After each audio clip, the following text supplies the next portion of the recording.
guys, at ayun nga magluluto tayo ng leche flan at ayan ang ating mga kailangan na sangkap.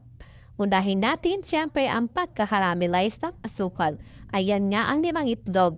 Pwede po natin siyang batihin bago natin ilagay ang condense sa inyo po kung anong gusto nyong gawin.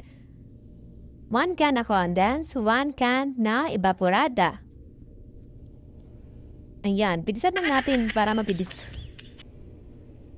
At iyan nga ilagay natin ng 2 teaspoon na vanilla. Kasunod ang ating kalamansi. Para iwas dansa, ayan. Mix-mix lang natin, ayan guys, para ang-combine ng ating mga sangkap, ayan.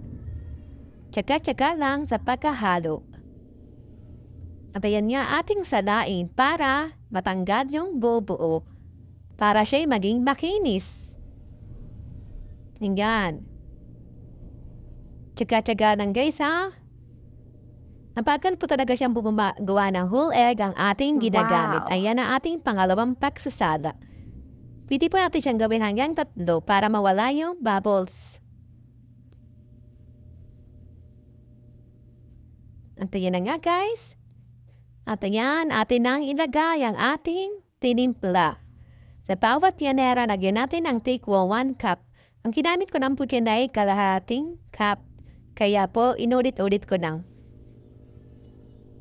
Basta may lagay ko po dyan is 1 cup sa bawat yanera. At yung ibang natira is pinaghati-hati ko na lang po yan. Yan.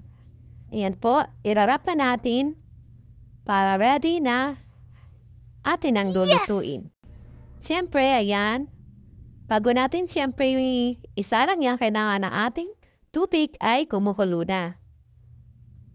Ayan. Luto na siya guys. Ang bilis diba? O diba? Makinis pa. Makinis pa sa paste ko yan. Wow! Ayan guys. Ayan na. Ating leche flan.